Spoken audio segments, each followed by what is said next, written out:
Idea what's really happening in Gaza and why it is happening.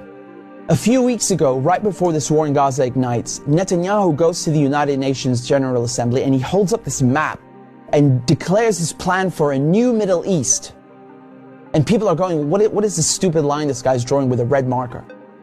What it is an economic corridor that stretches all the way from India to the United Arab Emirates, into Saudi Arabia, into Jordan, Israel, and then finally to the entire European continent. I mean, the United States at this point, seeing their influence starting to fade, seeing the relevance of the dollar recede after they stole $300 billion from Russia. You have all these spooks in Washington and Tel Aviv, running around desperately trying to counter BRICS and counter China's new Silk Road. And this is their answer. This is a rival to the new Silk Road. Remember, the ancient Silk Road is the largest, most important trade route in human history. This thing is enormous. It stretches all the way from China to Syria to the Mediterranean Sea. The Chinese know how important this thing is and they want to revive it. It is the future of world economics, trade, and politics. Within the span of a few weeks, Iran and Iraq have signed a railway deal. So now you have a rail link for the new Silk Road. And President Assad of Syria, who the West have been trying to isolate for over a decade, is now visiting China, the world's largest economy, and signing a strategic partnership. This is pivotal. So now the new Silk Road has rail access all the way to the Mediterranean Sea through Syria's port in Latakia. So not just land, but maritime trade. This is crucial. And as enormous and important as all of this is just one aspect. This is just one aspect. You still have the gas. How can we talk about the Middle East without talking about gas and oil?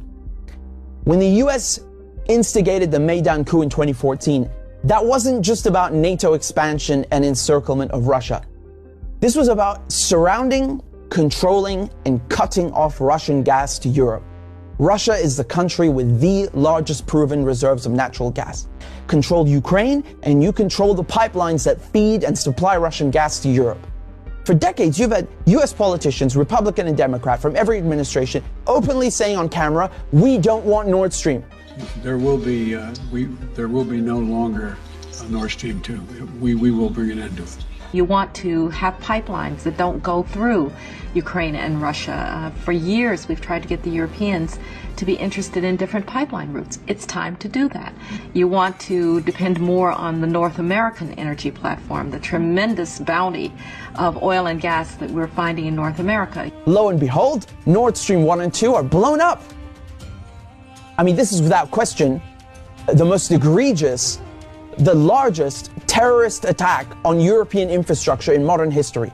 There are only 3 countries on this planet that can pull this off. They are Russia, Britain, and the United States.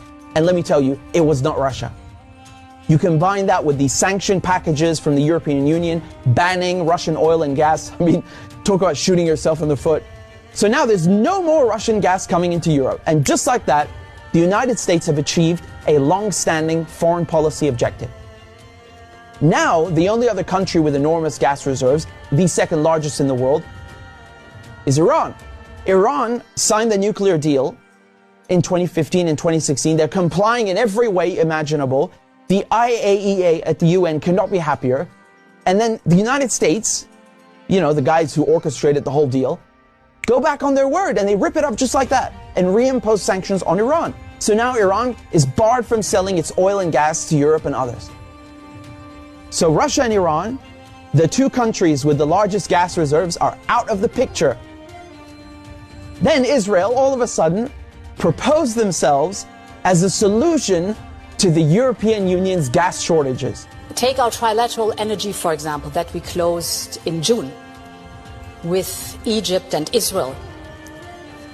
It has played an important role in our strategy to get rid of the Russian fossil fuels. How convenient. How convenient.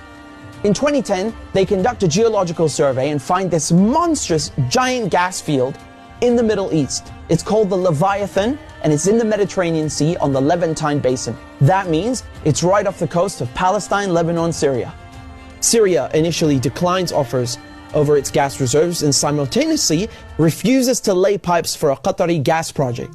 What a coincidence! Barely a year later, war breaks out in Syria. And who's funding it? Qatar and Israel and the United States are just some of the parties funding and running this war to overthrow the government in Damascus.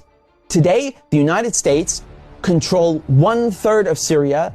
They control all of Syria's oil fields, and Israel is bombing Syria's most vital port, Latakia, on a regular basis. So they're cutting off all the oil revenue and destroying, crippling any maritime activity, such as trade, such as gas exploration. Another major port on the Levantine coast is in Beirut, which mysteriously explodes in 2020. And so Israel, proposing itself as a solution to Europe's gas shortages, shows up with an FPSO, this enormous gas extraction vessel, and tries stealing gas from Lebanon's Karish gas field. And, this reignites a huge maritime border dispute. And Israel has to go and beg the United States to solve this diplomatically, because Hezbollah said, if you steal 1 cubic inch of our gas, we will fire our missiles on your ship. Now we come to Gaza. Gaza also has its own unexplored gas field. Gaza is also a concentration camp run by the Israelis, and it's been under siege by Egypt and Israel under naval blockade since 2007. I mean, you can't even fish properly, let alone extract gas. And so now, the Lebanese, the Syrian, the Palestinian ports, they're all out of action, and the only working port left in the coast is the Israeli port on Haifa. I mean, how convenient. This makes Israel the only one able to explore gas and implement an economic corridor like the one that Netanyahu held up at the UN. So in other words, Israel and the United States together killed off all the competition, stole their goods, and cornered the market. But as winter is approaching, Israel desperately needs to get that gas for Europe. But there's no stability. There can never be stability in the region without solving the Palestinian question.